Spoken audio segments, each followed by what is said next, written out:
Hey, it's tax time. How do you avoid being a victim of tax fraud? Come back in a minute. We're going to talk about that.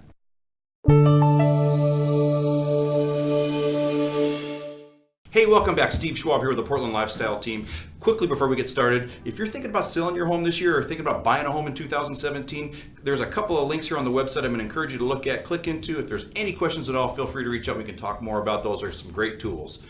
Today we're joined by Peter Wease. Peter is our preferred lender with Fairway Independent Mortgage here in town. Thanks, Steve. And today we're going to talk about how to avoid being a victim of tax fraud, since it's tax time, isn't it, Pete? Yeah, it is tax time. Great question. My company, Fairway, always puts out every once a month something to be aware of, and it's tax time. Right. You know, the scammers are out there early.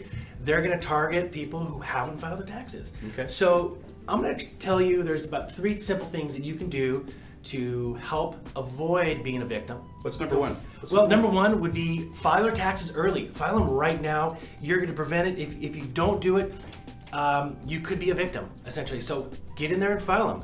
I know it's around the corner, but it's something to consider. So by not filing them, what you're risking is they're potentially getting there before you've been filing for you, and then the check, any refund that comes back is going to go to them instead of you. You know, Pete, I actually have a friend, a neighbor, that happened to a couple years ago, and it was a nightmare to clean up. It happens. It really happens. It does, and something to be aware of.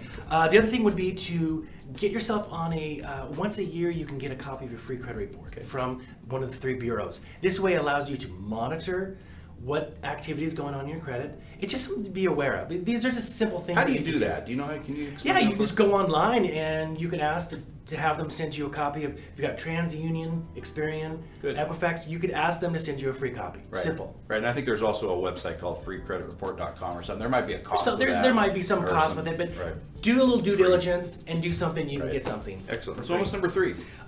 Then consider doing a security freeze, or also known as a credit freeze. By doing that, if something major that shows up on your credit, it'll freeze it, it'll notify you, and then you can get some information about who's tampering with your credit. Right, and that's something that you see take place often when people feel like they've got identity theft. Companies that protect you will basically do that. Yeah. They'll put a freeze on everything, so you can't even do anything yourself without unlocking that freeze. Exactly. That's something to be aware of. Okay, so 3 things right there to help you from being a victim. Yeah. And people are victims. It does happen. It does happen a lot more than you think. Well, great, Pete. Thanks for coming in today. Thanks for sharing that with us. Hopefully this has been of help, and we're going to be looking forward to talking to you again very soon. Have a great day.